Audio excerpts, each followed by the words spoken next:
नमस्कार दोस्तों, मैं आपका अपने यूट्यूब चैनल पे स्वागत करता हूँ।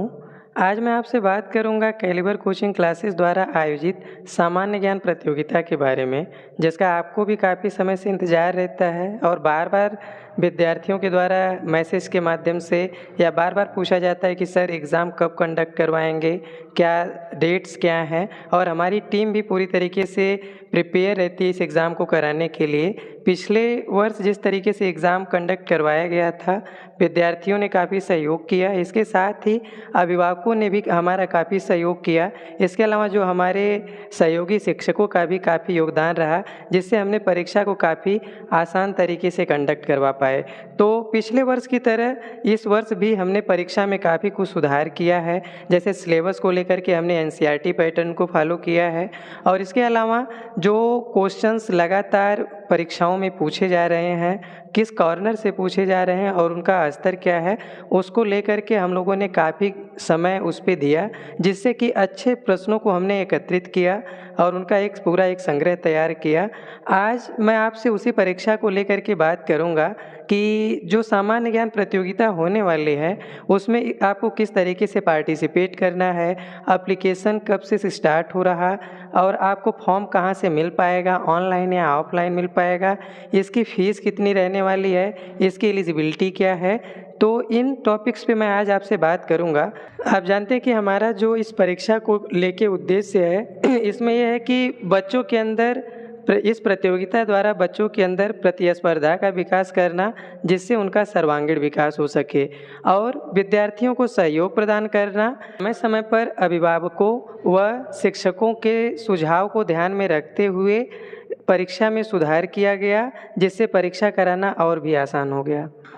पहले जो एग्ज़ाम है सीमित जगहों तक ही था, मतलब कि मैं कहूँ तो ये कुछ स्कूलों तक ही सीमित था, लेकिन लगातार एग्ज़ाम को कंडक्ट करवाते हुए बच्चों का भी रुझान हुआ कि नहीं, हमको एग्ज़ाम देना चाहिए, और अभिभावकों का काफ़ी सहयोग मिला, जिससे कि धीरे धीरे ये परीक्षा एक बड़े स्तर पे होने लगी। समय समय पे जो भी प्रवेश परीक्षाएं आयोजित कराई जा रही, चाहे एक दिवसीय परीक्षा हो या प्रवेश परीक्षा हो, उस परीक्षा का जो स्तर है लगातार कठिन होता जा रहा, और कठिन होने के साथ साथ ही वो क्वेश्चंस आपके कहाँ से पूछे जा रहे हैं, उनको लेकर के उन्हें एकत्रित करना और वही क्वेश्चंस आपको एग्ज़ाम में देना, जिससे कि आपको आगामी परीक्षाओं में मदद मिल सके। विद्यार्थियों के अंदर से भय को ख़त्म करना, जिससे कि अगर वो एग्ज़ाम हॉल में बैठें तो उनको प्रिपरेशन को लेकर के विद्यार्थियों के अंदर से भय को ख़त्म करना, जिससे कि वो अपनी तैयारी में अपना संपूर्ण समय दे सकें। हमारी पूरी टीम अलग अलग राज्य सरकार और केंद्र सरकार की एजेंसियों द्वारा आयोजित परीक्षाओं में भाग लेती हैं और सफल भी होती हैं, जिससे उनको परीक्षा का एक अच्छा अनुभव भी है।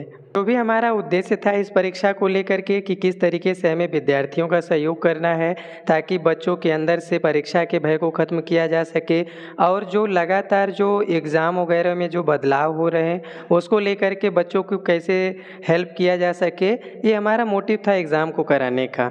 इसके अलावा अब मैं आपसे बात करूँगा कि जो सामान्य ज्ञान प्रतियोगिता होने वाली है उसमें कब क्या होने वाला है, आवेदन कब से शुरू होने वाले हैं, परीक्षा की तिथि क्या रहने वाली है, आपका एडमिट कार्ड कब मिल पाएगा, रिजल्ट कब मिल पाएगा, तो इन सब टॉपिक पे हम आपसे बात करेंगे। तो पहला, जैसा कि मैं आपको बता दूं परीक्षा की तिथि के बारे में, तो परीक्षा की तिथि अभी प्रस्तावित की गई है अगस्त में। उसके बाद जो आपके आवेदन शुरू होने वाले हैं, आवेदन आपका शुरू होगा 1 जुलाई से, और 1 जुलाई से आप फॉर्म को अपने स्कूल से भी ले सकते हैं, या इसके अलावा हमारी संस्था कैलिबर कोचिंग क्लासेस से आप फॉर्म को चाहे ऑनलाइन भी ले सकते हैं या ऑफलाइन भी आप इसे ले सकते हैं। अगर आप ऑनलाइन लेते हैं तो वीडियो में मैं उसका डिस्क्रिप्शन दे दूंगा, आप वहां से उसे डाउनलोड करके आसानी से भर करके या तो आप अपने स्कूल पे जमा कर सकते हैं या फिर आप संस्था पे ला करके जमा कर सकते हैं। तो दूसरी पॉइंट है आपका कि आवेदन शुल्क क्या रहने वाला है। तो आप जानते हैं कि जैसे कि पिछली बार हमने आवेदन शुल्क 30 रुपये ही रखा था, और इस बार भी आवेदन शुल्क आपका वही रहने वाला है। जो आपके फॉर्म भरने की अंतिम तिथि है वो 31 जुलाई रखी गई है। इसके अलावा जो परीक्षा का आपका माध्यम है वो ऑफलाइन रहने वाला है। जैसे आपने पिछली बार एग्ज़ाम को दिया था अलग अलग सेंटरों पे, उस तरीके से एग्ज़ाम आपका कंडक्ट करवाया जाएगा। और आपका जो सेंटर हो कोशिश किया जाएगा कि आपका नज़दीकी सेंटर ही बने जिस क्षेत्र से आप हैं। इसके अलावा जो प्रश्न का प्रकार है, सारे के सारे प्रश्न आपके बहुविकल्पी रहने वाले हैं और टोटल जो प्रश्नों की संख्या रहेगी वो 100 रहेगी और जो टोटल प्रश्न हैं वो आपको हिंदी और अंग्रेजी दोनों माध्यमों में मिलेंगे। आप चाहे तो हिंदी के क्वेश्चंस को सॉल्व कर सकते हैं पढ़ करके या इंग्लिश के क्वेश्चंस को पढ़ करके सॉल्व कर सकते हैं। यानी जो प्रश्न का माध्यम है वो दोनों माध्यमों में रहने वाला है। पूरे 100 क्वेश्चन रहने वाले हैं और इसके लिए आपको 2 घंटे का समय दिया जाएगा। और आपके जो सारे क्वेश्चंस रहेंगे वो आपके एनसीईआरटी पैटर्न पे आधारित रहेंगे। यानी जो आप जो अलग अलग क्लासेस में एनसीईआरटी की जो बुक्स पढ़ते हैं उन्हीं से रिलेटेड क्वेश्चंस को इसमें दिया जाएगा। और अब बात आती है कि कौन कौन से विद्यार्थी इसमें फिलअप कर सकते हैं फॉर्म को या कौन कौन से विद्यार्थी इस फॉर्म को भर सकते हैं।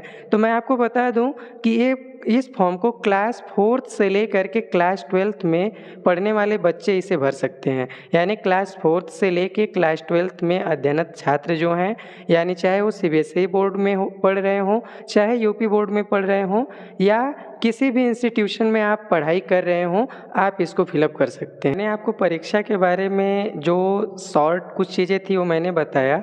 अब मैं आपको थोड़ा सा उसका डिस्क्रिप्शन दे देता हूँ। जैसे मैंने आपको बताया कि आप ध्यान रखिएगा कि जैसे मैंने बताया कि क्लास 4 से लेकर के क्लास 12 में पढ़ने वाले बच्चे इसे फिलअप कर सकते हैं। तो ये भी आप ध्यान रखिएगा कि क्लास 4, 5, 6 ऑनवर्ड जो अलग अलग क्लासेस हैं उनका पेपर भी अलग अलग हिंदी और अंग्रेजी दोनों भाषाओं में रहने वाले हैं। इसके अलावा जो आपके क्वेश्चंस हैं, मैंने आपको पहले ही बता दिया है कि जो क्वेश्चंस रहेंगे एनसीईआरटी पैटर्न पे आधारित रहेंगे। और इसके अलावा जो अलग अलग प्रतियोगी परीक्षाओं जैसे आपने सीएचएस, नवोदय, स्कॉलरशिप टेस्ट और जेई और नीट जैसी जो अलग अलग एंट्रेंस एग्ज़ाम होते हैं अलग अलग स्तर के, उससे भी जो संबंधित क्वेश्चन हैं वो भी आपको दिए जाएंगे जिससे आप आगामी परीक्षाओं के लिए पूर्ण रूप से तैयार हो सकें। और सेकेंड थिंग से कि आपका क्वेश्चन रहता है कि हम आवेदन कैसे कर सकते हैं। ऊपर की लाइन में मैंने आपको बताया था कि आवेदन पत्र आपको 1 जुलाई से मिलना प्रारंभ हो जाएगा। यानी 1 जुलाई से आप अपने स्कूल से या कोचिंग से या फिर ऑनलाइन आप डाउनलोड करके उसे फिलअप कर सकते हैं। इस फॉर्म को भरने के लिए आपके पास कौन कौन से ज़रूरी दस्तावेज होने चाहिए उसके बारे में भी आपको जानकारी होनी चाहिए। तो आपके पास 2 पासपोर्ट साइज़ की फ़ोटो और आधार कार्ड, यानी 2 आप डॉक्यूमेंट्स को लेकर के आसानी से इस फॉर्म को आप फिलअप कर पाएंगे। और फॉर्म के साथ आपको अपनी एक आईडी, चाहे आपकी स्कूल आईडी हो चाहे आधार कार्ड हो, उसके साथ सबमिट करके आपको जमा करना है या सबमिट करना है। दूसरा क्वेश्चन आपका ये रहता है कि हमें परीक्षा में क्यों सम्मिलित होना चाहिए, क्योंकि जैसा कि मैं आपको स्टार्टिंग से वीडियो में लगातार जानकारी देते आ रहा हूँ कि ये आपके किस लिए है, क्या इसका उपयोग है या एक किस तरीके से आपके लिए बेनिफिशियल है या इसके बेनिफिट्स क्या क्या हैं। लेकिन उसके अलावा भी अगर आपका क्वेश्चन है कि हमें इस परीक्षा में क्यों सम्मिलित होना चाहिए, तो मैं लाइन बाय लाइन आपको इसके बारे में जानकारी दूंगा। जैसे पहले है कि जो भी परीक्षा है, चाहे आपकी कोई बोर्ड परीक्षा हो, चाहे आपकी कोई प्रवेश परीक्षा हो या कोई भी वनडे एग्ज़ाम हो, उसके बारे में आपको जानकारी प्राप्त हो सके। और दूसरा इसके अलावा वो अलग अलग परीक्षाओं में आने वाले प्रश्नों के बारे में जानकारी मिल सके और आपके अंदर जो प्रतिस्पर्धा यानी कंपटीशन जो एक तरीके से है, यानी आपके अंदर हमें प्रतिस्पर्धा की भावना का विकास करना। और जो भी परीक्षा हो रही है उसका उद्देश्य ये है कि आपके ज्ञान को जांच करना कि आपकी तैयारी कहाँ तक हो पाई है, आपके अंदर से परीक्षा के भय को खत्म करना जिससे आप अपनी तैयारी को संपूर्ण समय दे पाएँ। पहली थिंग्स तो ये थी। और दूसरी थिंग्स ये है कि अगर इस आप परीक्षा में इन्वॉल्व होते हैं तो आपका मानसिक विकास तो होगा ही, इसके द्वारा आपको प्रोत्साहित करने के लिए पुरस्कार की भी व्यवस्था की गई है। जैसा कि आप जानते हैं कि इसमें लगभग हज़ारों बच्चे सम्मिलित होते हैं, तो आप जानते हैं कि इसमें रैंक वाइज जैसे जो first rank, second rank, third rank, इस तरीके से जो बच्चे आते हैं, जैसे जो बच्चे फर्स्ट रैंक गेन करते हैं उन्हें हम कैश प्राइज़ के रूप में 1000 मेडल और सर्टिफिकेट देते हैं। इसके अलावा जो सेकेंड रैंक प्राप्त करते हैं उन्हें 800 मेडल और सर्टिफिकेट। इसके अलावा जो थर्ड रैंक प्राप्त करते हैं उन्हें 500 मेडल और सर्टिफिकेट हमारी टीम के द्वारा दिया जाता है। है। इसके अलावा आप जिस भी विद्यालय से जुड़े हुए हैं या आप जिस भी विद्यालय में पढ़ाई कर रहे हैं, अगर ओवरऑल आप अपने विद्यालय में पहला स्थान लाते हैं तो आपके लिए मुफ्त कोचिंग की भी व्यवस्था की गई है, जिससे कि आप आसानी से अध्ययन कर पाएँ। और इसके अलावा जो पूरी रैंक है उसमें टॉप 100 यानी टोटल 100 जो विद्यार्थी हैं उन्हें भी आकर्षक इनाम दिया जाएगा। जैसे आप जानते हैं कि जो भी आपके लिए जिस भी क्लास में आप पढ़ें, जो भी ज़रूरी आपके जैसे TLM वगैरह हुआ, जिससे कि आप डेली के बेसिस पे कुछ जनरल नॉलेज से संबंधित चीज़ें हैं, चार्ट है, और इसके अलावा इंग्लिश और सामान्य ज्ञान की जो बुक्स हैं वो आपको दी जाती हैं। इसके अलावा आपको इसमें ये और भी सहयोग मिलने वाला है कि आने वाली जो आप अलग अलग एग्ज़ाम्स के बारे में सुनते हैं, जैसे आपने CHS के बारे में सुना होगा, नवोदय के बारे में सुना होगा, या किसी न किसी स्कॉलरशिप टेस्ट के बारे में सुना होगा, या JEE, नीट और आदि जितनी भी परीक्षाओं को आपने सुना होगा, उससे संबंधित प्रश्नों का संग्रह आपको मिलने वाला है। अधिक जानकारी के लिए आप हमारे YouTube channel bio projector 2 point और निखिल मॉनिटर से जुड़े रहिए। इसके अलावा अगर आपको इंफॉर्मेशन में लेके किसी तरीके की कोई डाउट रहता है तो आप जो स्क्रीन पे कॉन्टैक्ट नंबर दिख रहे हैं, आप उनसे कॉन्टैक्ट करके आप विस्तृत जानकारी ले सकते हैं। इसके अलावा आप इसकी ई-बुक भी प्राप्त कर सकते हैं कि जो भी चीज़ें हैं उनको एक हार्ड कॉपी में भी आपको मिल जाएगी, जिससे आप उसे आसानी से पढ़ करके समझ करके फिर आप फॉर्म को फिलअप करें। आई होप कि आपको मैंने पूरी बातें आसानी से समझा पाया। अगर फिर भी आपको कहीं कोई डाउट रह जाता है तो आप स्क्रीन पे दिखाए गए नंबरों पे कॉल करके हमारी टीम से पूरी जानकारी ले सकते हैं। मिलते हैं अगली वीडियो में अगले अपडेट के साथ। धन्यवाद।